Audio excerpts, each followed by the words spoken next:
Breaking news: has Russia's leader acknowledged the heavy losses in Ukraine?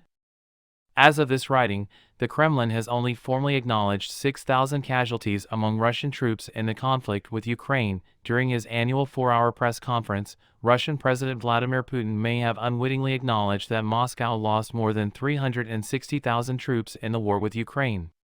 So far, the Kremlin has only formally acknowledged a loss of approximately 6,000 troops. Ian Matveev, a Russian military analyst, posted on his Maps and Arrows Telegram account, stating, Russia lost 360,000 people in the war, according to Putin, calculating the newly claimed losses.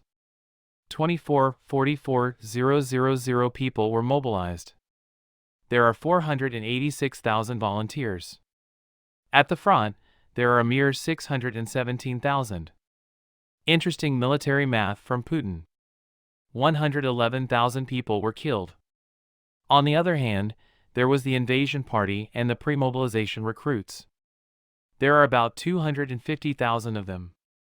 So, Putin has officially acknowledged 363,000 people's irretrievable losses. Russia has reportedly lost 342,800 troops since the invasion began, according to Ukraine, but this figure pales in comparison to the 315,000 casualties claimed by Russia in a declassified U.S. intelligence document that was revealed this week, according to Russia. A significant number of Ukrainian troops have been killed in the conflict. Vladimir Putin stated that since the latest counteroffensive began in June, Kiev has lost 90,000 troops. Russian President Vladimir Putin lamented the simply huge number of casualties in Ukraine, stating that the Ukrainian death toll was approximately 1:8 as a ratio to Russian casualties.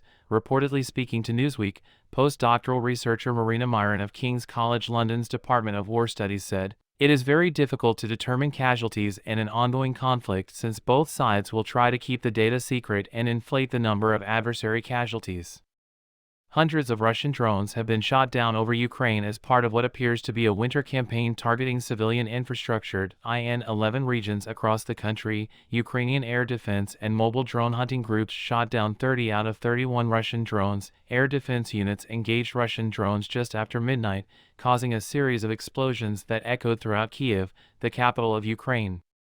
According to Serhiy Popko, the head of the city's military administration, this is the sixth air attack on Kiev since the start of the month.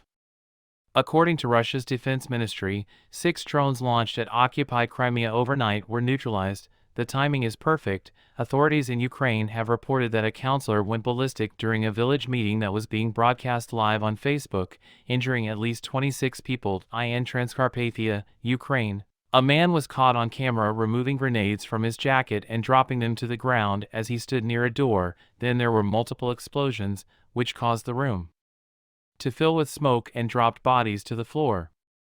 He attacked, but for what reason is unclear, aiding a Russian oligarch lands a former FBI agent in prison for more than 4 years.